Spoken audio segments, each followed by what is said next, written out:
Hi, welcome back. Welcome to our second Gatecrash review. We're pretty excited about the second one. Adam again.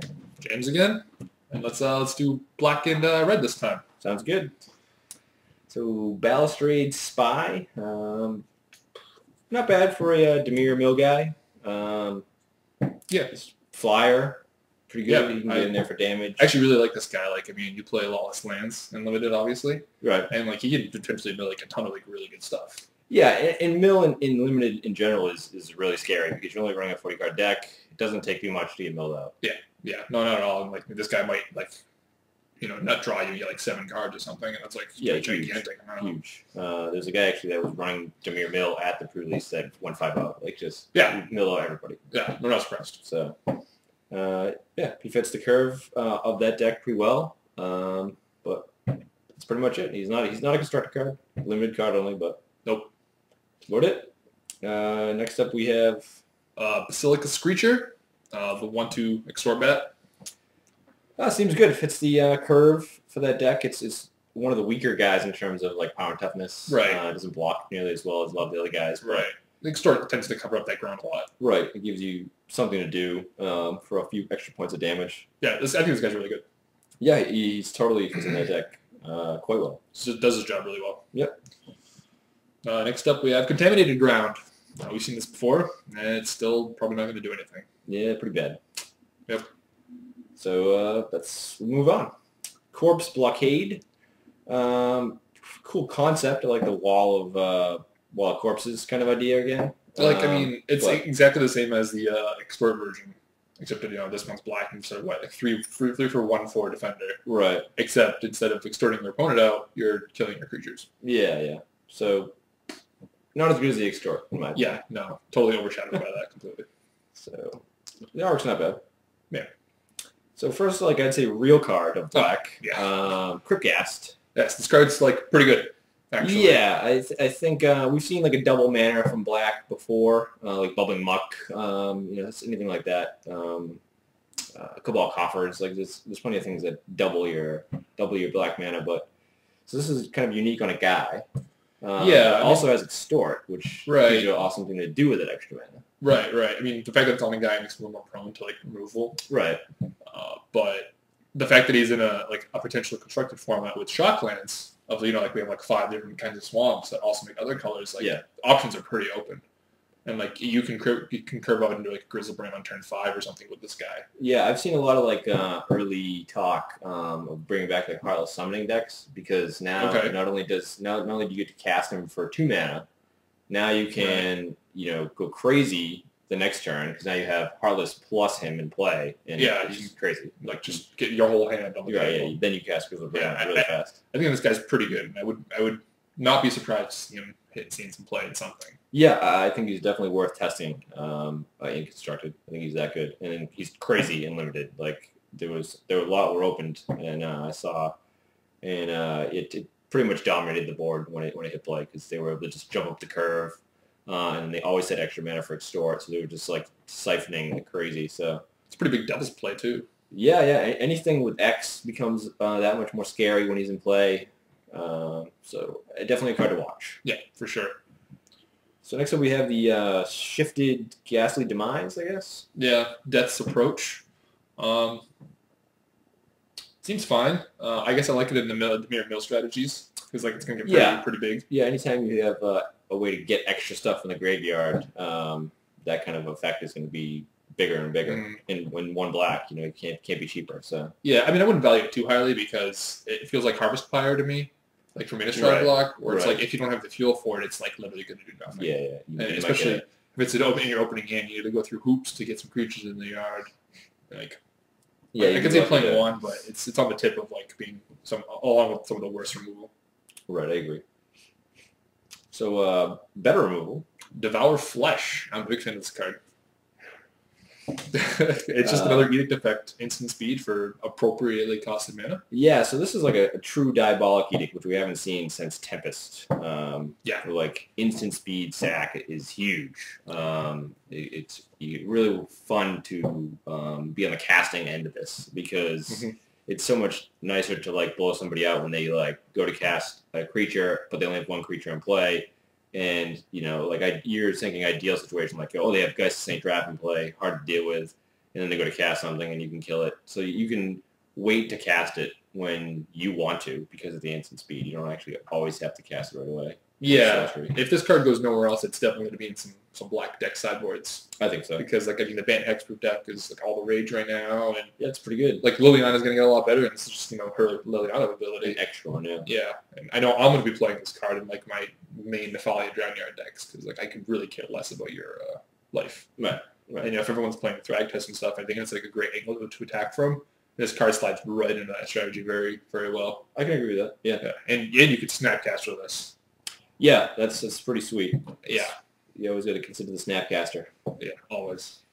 So next up we have Dying Wish, enchantment. Not too great, in my opinion.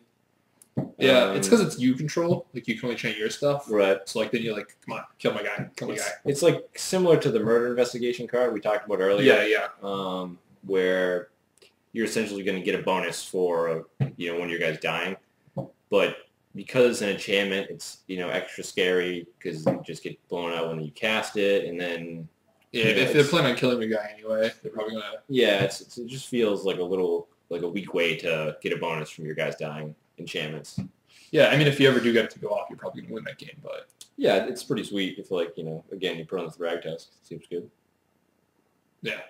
So next we have the shade of the set, Gateway Shade. This is a pretty cool shade. We haven't seen like a shade like this before. I like this guy a lot. Like the fact that he is like straight like plus. Like yeah, 2 pluses is pretty cool. Yeah, I mean he starts a little small as a 1/1, but chances are you're going to get some kind of gate in your deck, unlimited. Yeah, and now if you can get maybe 2 of these guys, now you're going to like even aggressively take the gates because he becomes really crazy with the gates. Definitely. I mean, it's really hard.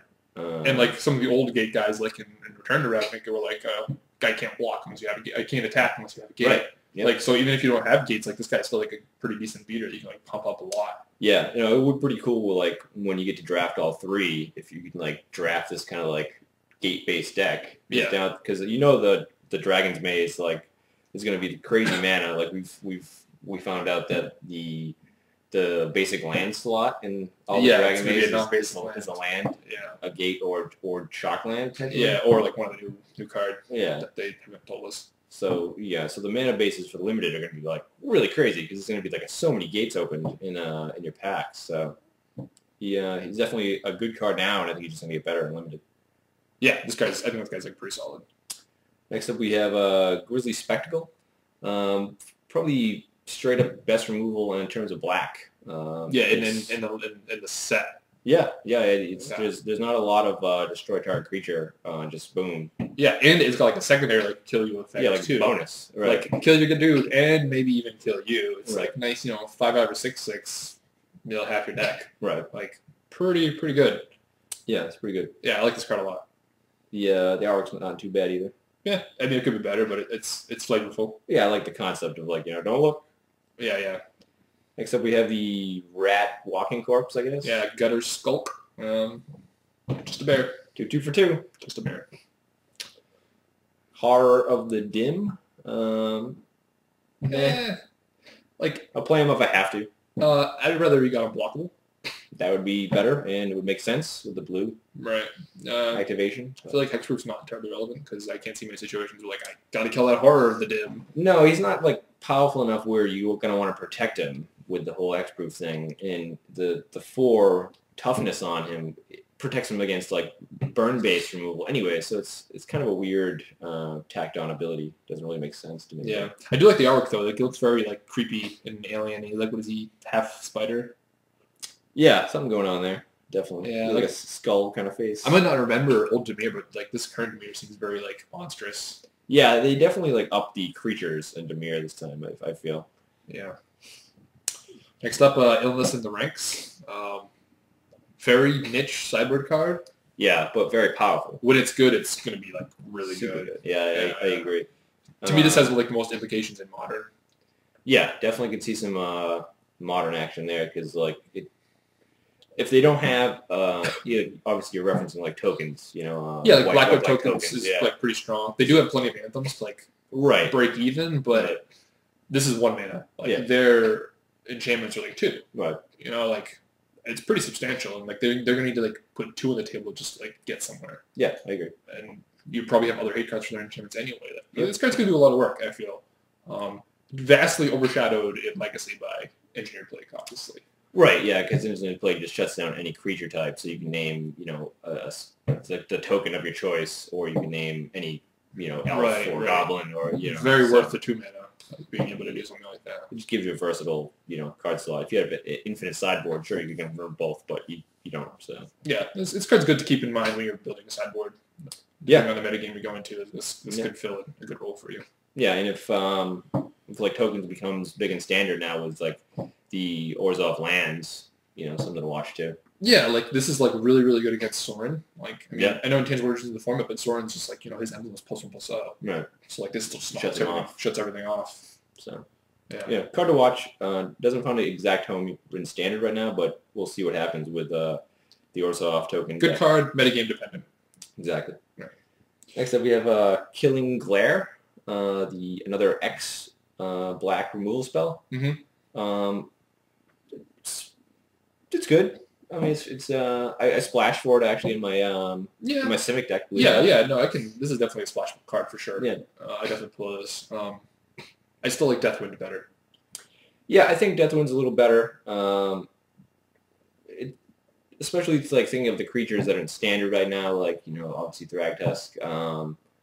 The fact that he's lopsided in terms of power to toughness, Deathwind, you can take him out for a lot less mana. Yeah, there's actually quite a bit of creatures going on too. There where the minus is more relevant than destroy. Right. So like you'd rather have something like that. Right. Like Aristocrat, Predator Ooze. Yeah, that's a great point. That's a great point. Yeah. So like I think that definitely beats out Killing Glare, but I mean overall it's still an instant speed removal for like sort of 1 black. Yep. So keep in mind that in the long run, could come out sometime. I agree. Next up, we have the Lord of the Pit again, kind Lord of. of the Void, no. I mean, casual players love them. Like Lord of the Pit's effects have been like that guy, that big black 7/7 flyer, has always been a Magic. This seems fine in EDH, I guess, but in terms of standard, and like something of this cost isn't unplayable in standard because you can play Grizzlebrand. Like it takes some work, but it is somewhat playable. But you would never play this because you can play Grizzlebrand. Right, yeah, it's not even close when you compare them. Like, yeah, you pay 1 mana for Grizzlebrand, but he just wins the game if you get to do his ability one time and hit with it. It's crazy. So and like he's definitely castable in standard. Yeah, standard is slow enough. Even with the existence of the super aggro decks. Right. There's enough ramp spells. Yeah, to get you there. Put a good strategy on. So next up we have Mental Vapors, another Cipher card, another Sorcery Cipher card. The mirror equivalent of the draw a card version. Yeah, exactly. The reverse, exact reverse with the mana cost and everything. Yeah, this is equally do nothing. Equally do nothing, exactly. So the Cipher was a great idea, but I think they just got too scared with it. Yeah, definitely. I definitely could have seen it being broken very easily. Yeah. So I think they went the right direction by being very cautious with it. But at the same time, they gave us lots of unplayable cards. Yeah, there's definitely a handful of cards that are won't see play because they went too careful.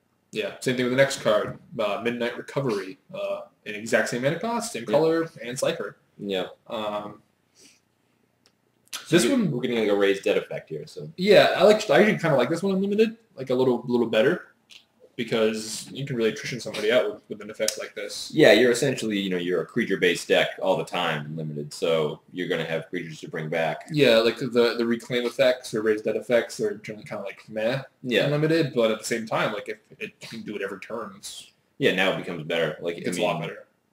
In plenty of limited formats when Gravedigger was in, he was really good because you now had that effect, but he was on a guy. Yeah, so you could attack with that guy. You also like attack, yeah. Right. Like I definitely won't put this in all of my black decks. No, like there could be some like 1 or 2 where like a Midnight Recovery effect would be sweet. Yeah, I can see that. Yeah, especially if you have a guy you can put it on that has some kind of evasion, flying, intimidate, something like that. Yeah, definitely. So we have another rat-based Lord kind of guy, kind of like Ratcatcher. So that's why we need more rat lords, right? Yeah. So obviously they're referencing Ratcatcher from Ascension. Even the artwork's similar. Yeah, so Ogre Slumlord. Yeah. Yeah. I like him in sealed. Yeah. He's crazy good in sealed. Death touch is a big deal. Very hard to deal with, and he just makes all your guys better when they die. So it turns a lot of things into value bears. Yeah. You're almost like okay with stuff dying at that point because now you get like these guys that are really scary. Right. Next up, another avatar. Yay, our favorite cards, the avatars. Yeah. Sepulchral Primordial. Yeah, sure. Yeah, sure. No. Not much to say. We've said what we said about the avatars before. This is just the black one. Probably more relevant EDH ability. Because that's where I always see these guys being played. Right, yeah.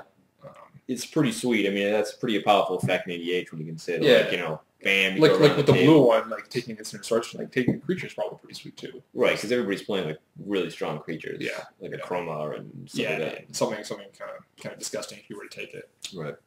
Little small, 5/4.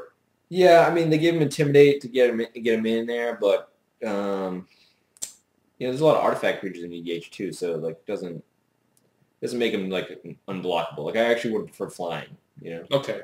But yeah, I mean you're paying 7 mana for a 5/4, so it's like Yeah. So the meat and potatoes of his card is that effect of like take all the guys. Yeah.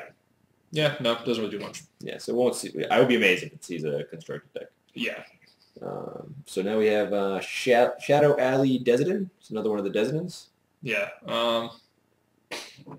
It's okay if you have a very heavy black deck, I say. Yeah, the effect doesn't feel like totally relevant. No. You can put on like a good guy, but yeah. The way a lot of the black regions that have been going, they're like very on curve.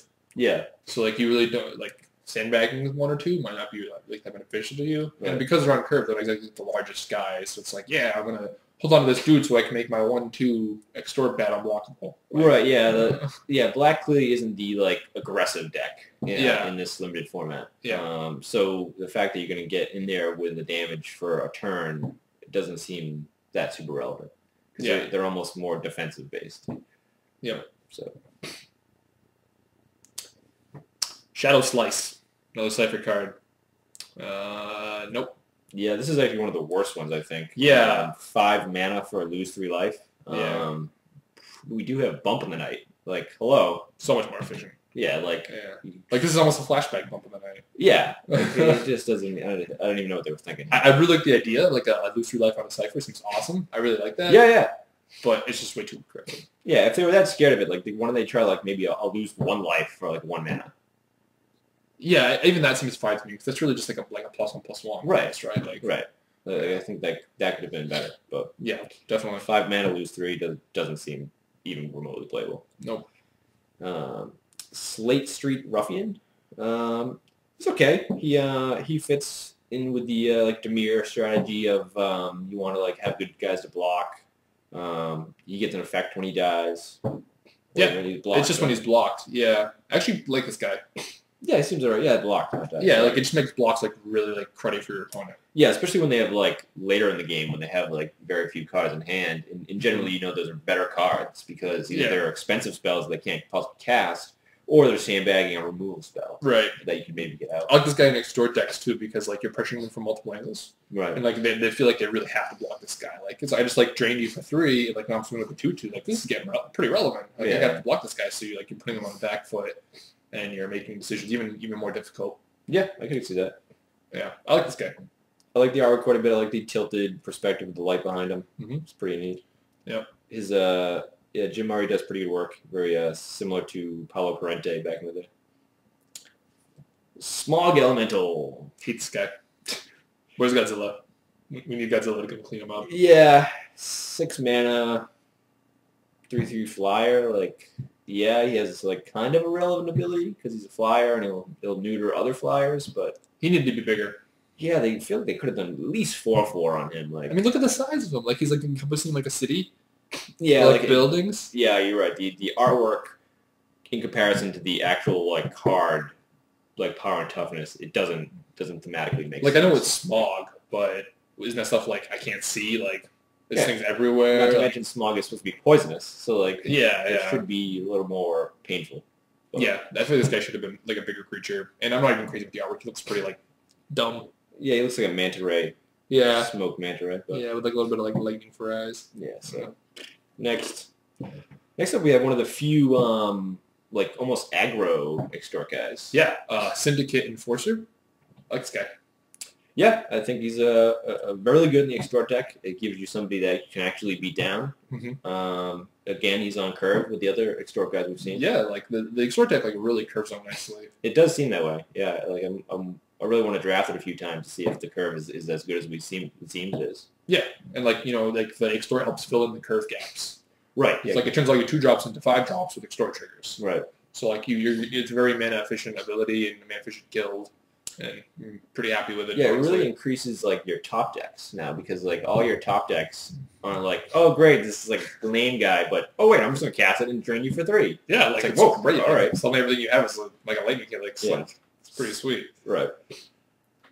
Another extort guy. Yeah, Thrall Parasite. It's exactly what we're talking about. This guy is like totally on curve. Like I would not first pick this guy, but very highly pickable guy. Yeah, especially if you knew you were already in the extort. Oh yeah.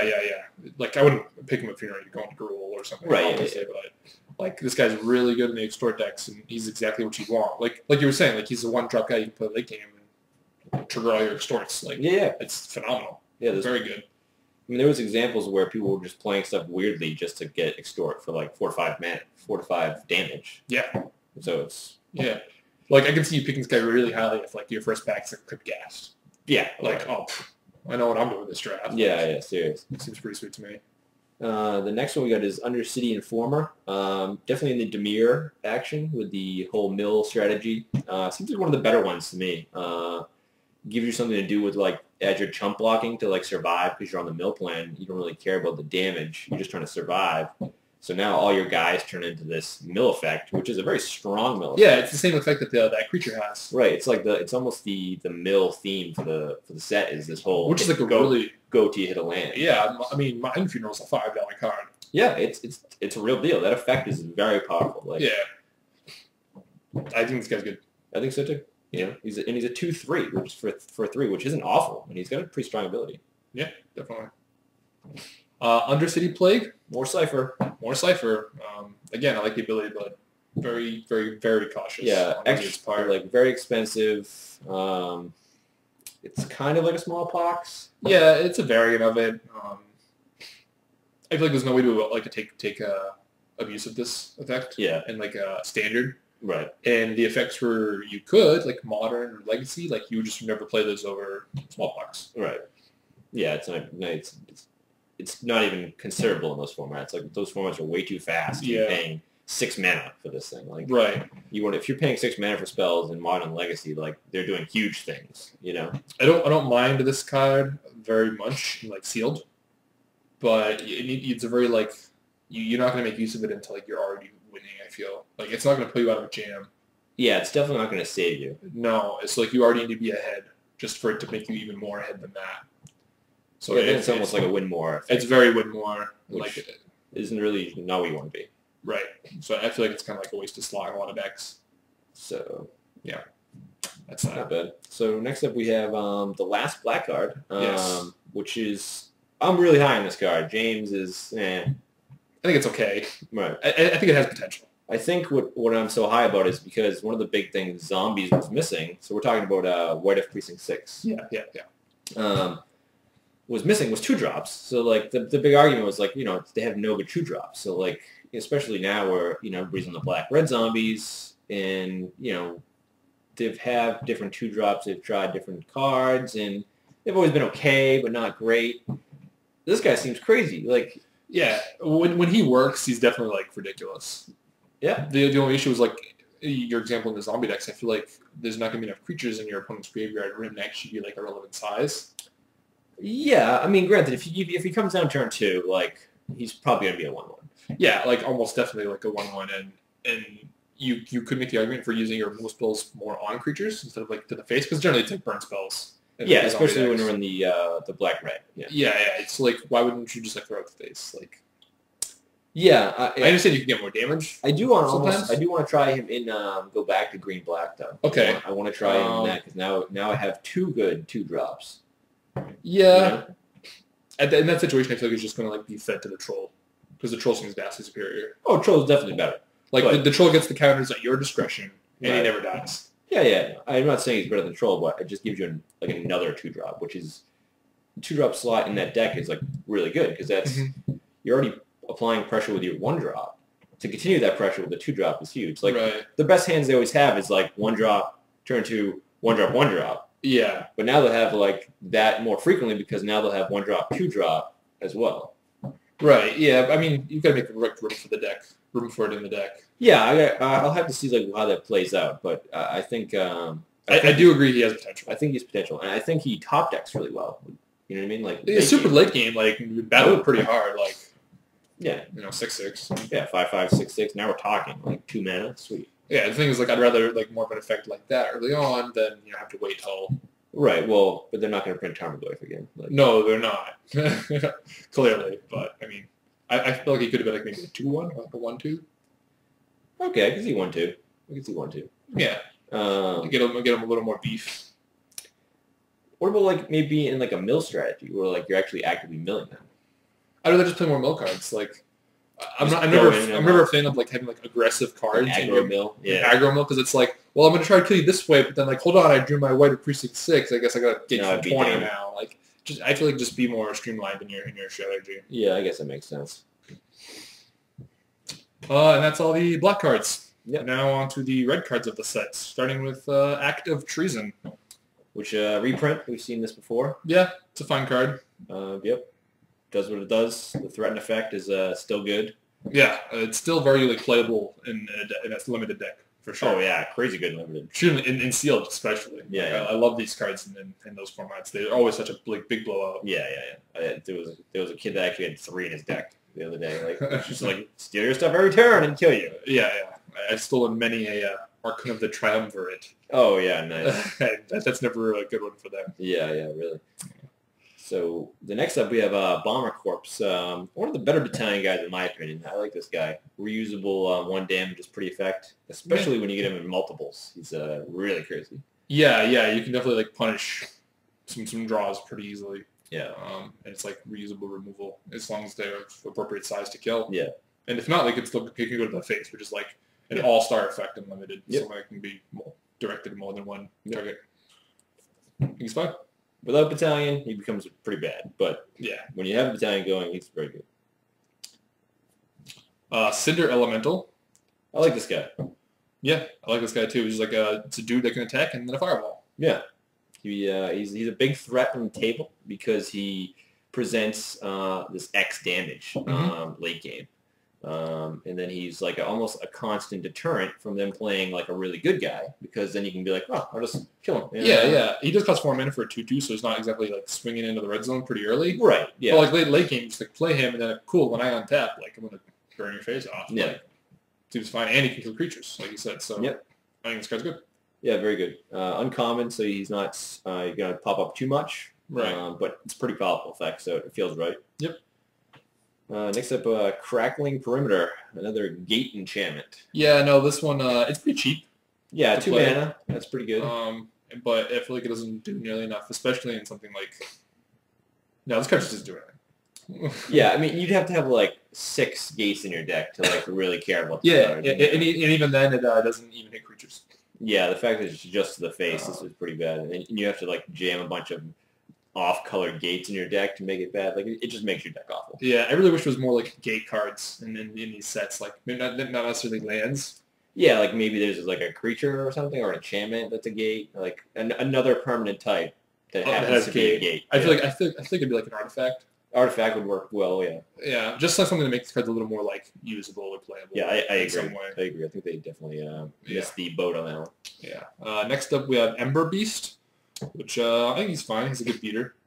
Yeah, he definitely feels very battalion, very Boros. Yeah, definitely. You know, when you're attacking with a bunch of guys, he becomes very good. Yeah, Mog Flunkies definitely fits in the Boros. Right. Yeah. So this is essentially like a a slightly tougher Mog Flunkies. Slightly tougher. I mean, you're paying extra mana, Paying extra toughness. Yeah, which is like fine. Being able to eat 3/3s in limited is like pretty sweet. Very good, yeah. Yeah. But he has the same problem that Flunkies has, which is, when he's by himself, he's, gold awful. Does nothing. So, yep. Next up, Fire Fist Striker. Another battalion guy, but this effect's pretty strong with battalion. Yeah, I like this guy a lot. Yeah. Look, we talked about battalion in the last video, or how sometimes you attack and they eat like your best battalion guy. He's right. But then if you decide not to attack, you're not doing anything. That's like the worst thing to do with the Boros strategy. Right. Yeah. You have a limited window you need to get in. Yeah. Like this card controls their blocks, makes their blocks bad, right, and like makes your combat good. So like he's pretty much all upside in my opinion when it comes to battalion. Yeah. So, he's nicely costed. 2/1 for 2. Yeah. And he's got a pretty nice ability. Yeah. He's just a bear by himself, and like sometimes that's good enough too when you're kind of slugging along. I agree. Next up, we have 5-Alarm Fire. So this is a card that when we first saw the set, we were both like, this is like pretty bad. Like, it doesn't really do anything. It's very slow. But I've grown to like it a little bit more in limited only. I don't see this playing in constructed. Yeah, no, definitely limited only. But in a Boros deck, it seems pretty sweet. Like or a Gruul deck too. Yeah, Gruul deck works good too. Just because they have like generally pretty good attacks. Yeah, the only reason I'd say you favor Boros is because it triggers off of whenever a creature does combat damage. Right. So like if you have 3 weenies, it gets 3 counters. And you like battalion triggers too. So like, it's very like it goes with the strategy very well. And again, this goes like to the player or the face. Right. Gets on the board pretty early. So overall, I think it's a pretty fine limited card. Yeah, and the fact that it's a reusable effect is pretty strong too. Yeah. Like a lot of these kinds of effects, usually have to sack the enchantment or the creature or whatever, and this is a pretty constant threat. So it is a rare, right? Yes, yeah, it's a rare. Yeah. So like rare feels but it's pretty powerful effect. So like it feels like a rare, but I'm never happy to open this because it's bulk rare instantaneously. Yeah. Then we have Foundry Street Desidin, another one of the Desidins. Unfortunately, this one's pretty bad. Yeah, I don't like this one. Like the flavor text. Don't like the card. I mean, you might play it in your Boros deck because you need some more cheap guys, but he's like really pretty bad. Yeah, I feel like he needed to get first strike as well. Yeah, they could have given him something else, I feel like. Otherwise, he just does nothing. Yeah, he's just too wimpy. Like very wimpy. Next card, though, Furious Resistance. Excellent combat trick. Excellent combat trick. Probably one of the best ones in the set, in my opinion. Yeah. 1 mana, like super awesome. And that's a big swing. Like people will get blown up by this all the time, and the entire time the set is drafted and sealed, people are just gonna get destroyed by this card because it's just you have to attack. Like you can't play around this card. Like I mean, obviously if they're representing 1 mana and you've seen it, like you can play around it, but you have to attack. Like they're always going to be able to kill your guy pretty much with this card. Yeah, I love this card. This card is very, very good, and it's extremely flavorful. I mean, they definitely made it a little weaker than like this normal effect we've seen with only being on blocking guys, but the fact that it's 1 mana is totally worth that downgrade, in my opinion. Yeah. We've seen this kind of effect for 2 mana and like a +2/+0 in first strike, but the 1 mana is huge. Yeah, it's very good, especially when you're like putting all your mana into your creatures anyway. Right. Like, leaving enough up for this. So next up we have the obligatory dragon of the set, Hellkite Tyrant. There must always be one. There is always one. Those dragon guys, they love their dragons. Way too difficult in any kind of constructed format to do this. Well, we're talking like anything besides EDH. It just is a 6/5 flying trample. That's it. It's going to steal like maybe 1. Yeah, you could probably make like a nice like artifact EDH deck that wins with the secondary win condition. Yeah. I can see this in EDH. You're even at the bare minimum, you're going to steal like a bunch of like soul rings and like all kinds of sweet ramp stuff. The boots. Right. Yeah. You can steal like any equipment they have. Like it definitely seems fine. It seems good in EDH. It seems very pickable and limited too. Like it is a 6/5 for 6 with flying and trample. Yeah. He's definitely seeing play. He's just not blowing your mind. Yeah, no. It's hard to blow my mind with Dragon these days. Like, thought of my Hellkite? I don't want to talk about it. We're gonna go to Hellraiser Goblin. So it's just a little bit of a scary card. It's a good upside, but there's a good downside too. Yeah, very strong downside. But like it's hard to define the winning versus like win more the line. Right. And I feel like this guy is like playing with the line, like he's on the line. Yeah, I could agree with that. Yeah. Where like you don't really need to be playing him, but at the same time you can also just like crush your opponent. Right. You need to be in a little bit of an advantageous board state so you're not like attacking into bad blocks. Right. Yeah. I could have played him in my Boros deck at the pre-release, but he did get cut just because of that fear of like when you're behind at all and you have this guy in your hand, like you can't play him because you'll lose. Like you're just going to get wrecked. Yeah, it's like you don't have a hand because he's not going to do anything. Yeah. So I was just too nervous about that, so I didn't end up playing him. But yeah, little lackluster. I actually ended up playing the an artifact guy we'll talk about later that is wimpier than him, but I just felt was more versatile. So. Agree with that. Next up is Homing Lightning. So this is a card when we first saw the set. We both agreed that we hated the artwork. This is definitely pretty close to the worst artwork in the set, in my opinion. Yeah, it just feels so weird. The composition's really off. I mean, I get the concept, like he's summoning the sky. You know, he's doing this and it's coming out of the sky, but they should have moved the stuff around so it didn't look like it's coming out of his hands. It's just kind of confusing and wonky. Yeah, like I didn't even get that the first time I saw this card. Like I thought lightning was coming from his hands. Yeah. And like he's shooting it super far away, but the proportions don't, like the lightning's the same width all the way up to like his fingers. This is, and then they like pointed out to me that it's probably coming from the sky. And I'm like, I guess that makes more sense. But like, when you have to tell somebody what the artwork is, that's a bad piece of artwork. Like it should be pretty. It should be clear, especially on Magic cards because we only have these tiny pictures and they have to read fast. Like you know, you can't be like dissecting this thing for 20 minutes to figure it out. Like it's not what it is. I mean, especially such a simple image, like it's a guy summoning lightning. Like we should be able to make that pretty clear. But the card itself, pretty good. Yeah, I do like the card. Excellent. Good removal. Yeah, it's too expensive and too narrow, I'd say, for constructed purposes. Yeah, for sure. But for limited, 4 damage is really good. That's quite a bit. Yeah. And then, you know, the like Maelstrom Pulse kind of effect. Yeah, it's not as often as you'd want it to. Yeah, definitely not. But if it does, it's like fist pump time. Yeah, no, you probably won that game. Yeah. Yeah. So next up, we have Legion Loyalist, which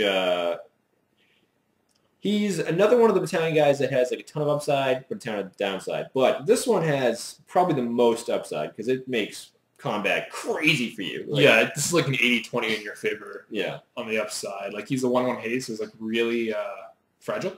Yes. But like giving all your dudes first strike is like monstrous. Right. Yeah, the first strike's the most important. Then trample, I'd say. Yeah, trample's not really bad because Boros guys don't tend to be super, those are weeds, so they're maybe going to trample for 1 to 2 at best. Yeah, and then the token thing is generally going to be dependent upon the matchup. Like, yeah, like there's a lot of token hate. Yeah, there is a lot of token hate. Yeah, I think they like recoiled from Lingering Souls so much they were so scared that they but like it wasn't even that like ridiculous. I don't know. I mean, obviously they were like playing with the future league and they thought tokens was going to be V deck. Yeah, I don't know. I mean, I think the card's pretty good. Yeah, it's good. I think it could be a constructed card. It could be like a Boros aggro deck. With him, I'm not sure. The 1/1s are just really hard to evaluate. You know. Right. Like, it just dies so easily to everything. It's something I'm keeping an eye on. Yeah. It's a card that could really come out, but it's hard to evaluate right now. Like he just looks so silly when you play Aggro Bolus. Yes. Like, yeah, sure, attack me, bro. Yeah. You're dead. Extremely silly. No. Yeah. Anyway, next up we have Madcap Skills, another enchantment. One of the better ones, though, actually. This one feels pretty good. This one feels worth the risk. Yeah. It's cheap enough where generally they're not going to have the removal up for it because you're playing creatures back and forth, building your boards. Yeah. So, and generally you're putting this on like a smaller guy early to get in a ton of damage because it's going to make any guy very strong. Pretty big. Yeah. And like, I don't know, the reward is like very strong. Like you're putting favor, like combat completely in your favor. And it's definitely positioning you where you want to be in terms of like a red deck. Right. And they have to hold back 2 guys to even potentially trade with your guy. Right, and like at that point you're probably 2 for 1ing them. Or like I mean you kind of break it even because you kind of 2 for 2ing them, but you probably got at least a hit in before they can hold back 2 guys. Right. I do like this card. Yeah, I think it's pretty sweet. That seems fine. So Mark for Death, meh. Yeah. It's kind of removal. It's like this weird like loopy removal that you have to do. But there's probably a lot of situations where you can orchestrate this card to like be in your favor. Yeah, that's essentially the design of the card is to do that. Yeah, but I feel like there's other removal in the set that's the same. Does a better job. Cheaper, that's just better. Yeah, and like you're gonna spend too much time like attack these 3 turns, let him like get that guy there. It feels like a lot of work. Yeah, I agree. I like the art though. Yeah, the name I like too. It's pretty sweet. Yeah, the whole like you've been chosen kind of thing is cool concept. I do like that. There's a lot of like Boros versus Rakdos. Yeah, there's a lot of like Rakdos-y stuff in here. Yeah, which I like. Yeah, it's good to see the flavor carry on over. Yeah, next up is Massive Raid. So we get another red removal spell. Like this one a lot. This one feels like where you want to be. This is a removal spell that you want to play. Mm-hmm. It becomes like it's the best in Boros. Definitely the best in Boros, just because of the very swarmy. They're very swarmy. You're going to have a lot of dudes. So you're going to be doing this for 3, 4, 5. Yeah. Which is huge. And the fact that it's versatile to the face or to a creature. Yes. Yeah. Is pretty sweet. I do like this card a lot. Like, straight up. Yeah, instant speed as well, which is also awesome. And the thing that's cool about it, it's common. So you can pick up a couple of these. Yeah. Potentially. Yeah. This card seems very, like, on tempo. Yep. Very good removal. Yeah. And then finisher. Straight up, yeah. Good definitely not splashable because of the double red. You got to be pretty heavy red. Yeah, well, the Boros feels like way more red to me than white. Right. So like I feel like you can make the commitments pretty easily. Yeah, you're not going to be in some kind of like 3-color aggro deck and play this card though. Yeah, no. Hey, your buddy. Oh, good. More avatars. Molten Primordial. Yeah. I don't even know what this one does. I think this one does like it threaten everybody? I think it's an insurrection actually. Like you take everything. Gain control with 1 target creature the player controls until end of turn. Untap this creature's game. So it is like a threat. Yeah. But you do it to everybody. You do it to everybody, yeah. He does have haste. Yeah, this one's actually like a little bit better than the other ones. You'll essentially kill somebody in the EDH game when this happens. Oh yeah, for sure. But I mean, it's still like a 6/4 haste. That is probably like another 4 power on top of that. Right. So it's like almost an Urza's Rage. Yeah. Yeah, I mean... it's asking a lot. Ideally, I'm hoping I'm stealing more than just one guy. Like, yeah, if you're playing multiplayer, like you can get that effect. Get a couple guys, at least three guys. Yeah, I think he's like honestly too expensive for something like sealed or limited. Like, I feel like 7's asking quite a bit in a red deck too. And especially in this limited where we're not having like a lot of rampy kind of cards. There's no like artifact ramp. There's no real like other kind of ramp. Like it's not. There's just the generic stuff like key runes, maybe like 1 or 2 green spells. Right. But... And you have like the 1 green gate guy that untaps target gate, but it's like really loose. That's so like niche. But yeah, so like the way to jump up, it just doesn't make any sense. I mean, if you're lucky enough to like possibly get like a Crypt Ghast with this guy, yeah, maybe there, but that doesn't even really work because you're like forcing Rakdos in a set that doesn't have Rakdos. Yeah, no. Like the effect is cool, and like being like a giant haster is cool, but he's like super expensive, and he's probably never going to do a single thing for anybody. Yeah, it's just another cycle of these cards. I hate to open packs at this point. Yeah. But the next card, very exciting, very good. Very good. Mugging.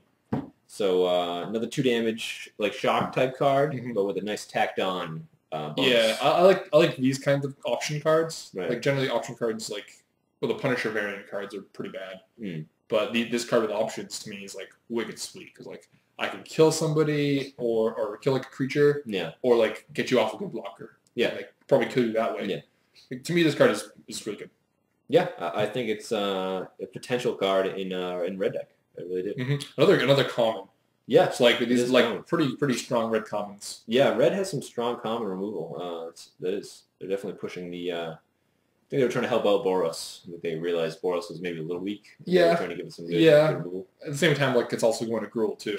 Yeah, no, it fits nicely in Gruul. I haven't seen a lot of like limited games or played much myself. Yeah, but I don't know if Gruul actually needs it. You know, like Gruul's like seems pretty good to me. Yeah, Gruul's awesome. And when you have some muggings, it just gets better because now you have some cheap removals, so you can't get run over, and then you can just get through with a ton of damage. Definitely good at stabilizing. Yeah, for sure. You can set up these crazy turns where like you mug their like main blocker, blood rush your guy. You know, it gets pretty crazy. Yeah, definitely. I think that's good. Yeah. So next up we have like a kind of red crawworm variant, Rip Scale Predator. Yeah. It's okay. I mean, if you need a top end for your red deck, if you're maybe you're in your Gruul deck. Again, I feel like these like really expensive red creatures are just not where you want to be. Yeah, definitely not in Boros. Especially with all the Brent spells, because like you're stalling the game while you're killing creatures or going to the face, and then like you play like one dude. Yeah. Like one big guy. Like, it feels like the opposite of tempo. Like it feels very not curvy to me. Like I agree. I don't like these big red guys. I mean, the ability he has is good. Right. Especially with the 6/5, the fact that you can only be, blocked by 2 or more, so they have to have multiples. I'd rather have the enchantment. Yeah. The enchantment seems much better. Yeah, you get a ton of value off that enchantment instead of waiting to turn 6 to cast this guy. Yeah. Anyways, next up is Scorchwalker. Scorchwalker is pretty awesome. One of the better Blood Rush guys. That's a huge boost. Like +5, +1 is like really scary. A pump spell for 3 nonetheless that takes off a quarter of their health. Right. Again at common. Yeah. Like red seems like awesome. Oh crap. Like that's a lot of damage. Like now anytime you say like, no blocks, it's just like don't have this. Okay, yes. Or okay, I'm dead. Such a guessing game. And like this is definitely like a really good Blood Rush guy. Yeah, and his regular like stats and toughness, stats and 2 casting costs is actually pretty reasonable. Yeah, 5/1 for 4 is like ahead of the curve a little bit. Like we've seen that much more expensive before. Yeah, like Terrace Forms and whatnot. Yeah. Like, this guy's really solid. So yeah, just very good card. Very playable. Another Blood Rush guy. Skinbrand Goblin. This one's worse than the last one. I still like it though. Still good. Like a bear is a bear. I like bears generally in these types of strategies. Yeah, but now he's a bear. Plus he's got a cool, sweet little trick. Yeah, and it's like a decent sized trick. +2/+1 is like that's pretty awesome. Yeah, you can win combat. You can save your guy. Make a lot of good up trades. Right. Yep. Yeah, this guy's fine. Yep, does what he does. Nothing too fancy, but works. Yeah. Next up, we have one of the early cards that were spoiled that made everybody like all the red deck players were like, yes, we hate the Ragtusk. This is our final era, like Sweet Ants era. Yeah. Skullcrack. So it's pretty good. I think this card's very good. Flames of the Firebrand. I think this card's very good, and I feel like a lot of people are. These are the cards I like in formats because they really encourage cyclical formats. Yeah. Because like I feel like at some point people will be main decking these cards. Yeah. And then because people are main decking these cards, people start playing less life gain. Right. And then like more aggressive strategies come out, and then these cards become bad main decks again. Right. And then it's like it's very like cyclical, and I really like that because it keeps the format really healthy, like progressing, like keeps innovation flowing. Yeah, and standard is since this Ravnica standard we've been in is. One of the most tumultuous standards in years. Yeah, like it's been a very good standard. So it appears that trend is going to continue. Yeah, I think this card's like going to slide into like a ton of decks and be very good. Like I feel like Thragtusk's already been on the downturn. Yeah, people have started to figure out how to beat the card. You can go under it, over it. It's really like funny that like one of the best strategies against Thragtusk is just to totally go under it and play Montmoret. Yeah, which is like really weird. It's weird when you're like I'm playing against a deck that has like potentially like plus 20 to 30 life in it. Yeah, and like as long as you draw well or curve out, like you'll easily be able to beat it. And giving this tool is like a really nice catch-up tool or like a prevention tool. Right. Like the bottom on Thragtusk is like almost totally irrelevant. Like you don't care. No. Like it's the 5 life that really matters to you. Right. And like this card totally helps with that. And I think this card shines even more in like something like Modern. Like the life gain isn't really that relevant, but Flames of the Bloodhand is a mana more. Is a mana more, yeah. It does 4 damage, but yeah, but like people generally play it for the effect. Yeah, too. The effect, the life gain negation, and this card's like almost just upgrade in that department. Yeah, so I'm looking forward to this where this card goes and what play it sees, but it's definitely gonna see a lot of play. Yeah, I can't wait till my opponents tap out for a Sphinx's Revelation for like 6, and I'm just like, yeah, like really making the Sphinx's players like play a little bit tighter. Yeah, which is good. they have to play it for less and like maybe keep up in the gate or something right. like that. Or just like play less Sphinx's Revelations. Like you might see that it would drop down to like a 1 to 2 now. In a Skullcrack metagame, it's always suicide to play 4 Revelations in your deck. Yeah, it really is. It really is. So yeah, Skullcrack, good card. Already like $1.50 common. I mean uncommon. So yeah, it seems like it's gonna stay there. Yeah. Next card, not so cool. Structural Collapse. 6 mana for not much. Wouldn't it seem like they like to print this like very expensive land destruction, which nobody ever plays with? No. So I don't know why they keep printing it. This is a 3-for-1, but it's like almost never a 3-for-1 because how often are you going to get an artifact, a land, and a damage? Like it's always just going to be like the land and damage. Right. And like the 2 damage is not really relevant at all for 6 mana. No, yeah. And a land is also not going to be really relevant. Right. Yeah, this card's not going to go anywhere. Yeah, and the fact that you can't, it's not even targeted, like, it's just like they get to sacrifice their choice. Yeah, like it's another like worse. Punisher kind of mechanic where it's like they get to make the options and you don't want your opponent to have options. You want to make the decisions for them. Right, yes, especially with land because land's just so hard to destroy anyways, and they purposely make it that way that... yeah, they don't want anybody getting blocked out of the game early on. Right, yeah, I mean, that's why, Wasteland is what it is. Yeah. So. Next up we have Tin Street Market, the other enchant land. Yeah, the red enchant land. Worst one? Pretty awful. Yeah. Pretty awful. 5 mana, like, for the effect we've seen on Little Goblins. Yeah, like the reverse looter. Yeah, which we've seen, which is cool. It totally makes sense for red to have a reverse looter. Yeah, I generally hate the reverse looter. It's definitely worse than the blue looter. Yeah. Than the real looter. Yeah. Like, and it makes the options much worse for you.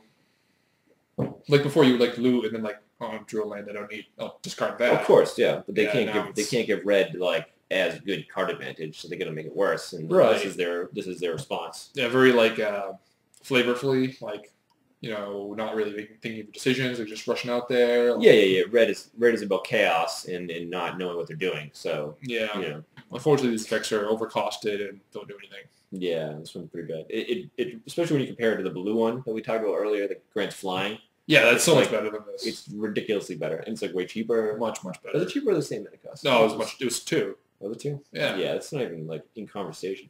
Yeah. So next up we have Towering Thunderfist.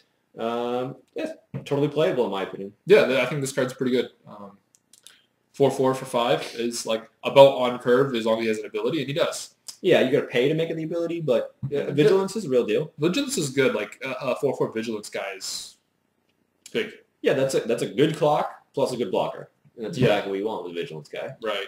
Yeah, I like this guy. So next up we have one of the cooler Blood Rush guys. Nice little trick. Yeah, this one's pretty good.